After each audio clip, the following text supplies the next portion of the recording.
gudoomiyaha baarlamaanka Puntland Cabdirashiid Maxamed Xirsi oo maanta ka soo noqday safar uu maalmihii la soo dhaafay ugu maqnaa dalka Kenya ayaa ka hadlay arrimo la xiriira soo xulidda baarlamaanka cusub ee bedelaya kan hadda jira. gudoomiyaha oo garoonka diyaaradaha ee magaalada Garowe kula hadlay warbaahinta qaranka Soomaaliyeed ayaa marka hore waxa uu ka warbixiyay ujeedka safarkii uu ku aaday dalka Kenya gaar ahaan magaalada Nairobi. waxaan ku gaaray safar yar magaalada Nairobi arrimahaas oo aanu aaday arrimo caafimaad iyo hawlo yar yar oo kale iska xawaala shakhsiya oo meelaha iga jirjiray muddo yar baan ku maqnaa ilaa 4-5 cisho ah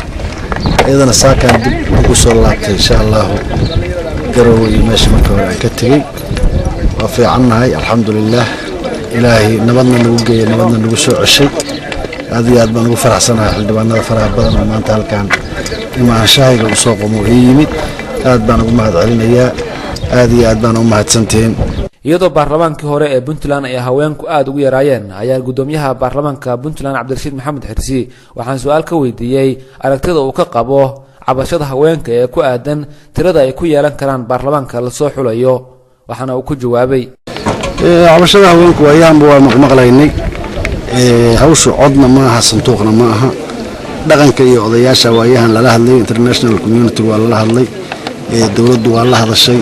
civil society waa la hadlay cid walba arrinta way ka hadashay xilka iyo waajibaadka lama wadaago dhaqanka wax soo xulaya ayaa hawshaasi gaar ku tahay gabdhaha loo roonaadaan leeyahay maanta wax qabadkooda iyo taxgelintoodana dhaqanku gacanta ugu jiraa cid walibana dhaqanka waa la hadashay waxaana laga codsaday in taxgelinta u habboon gabdhaha la siiyo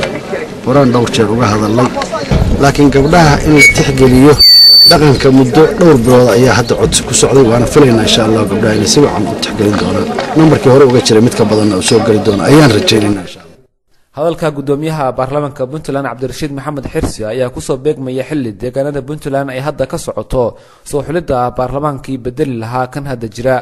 Cabdi Xasan Roble TV qaranka Garowe.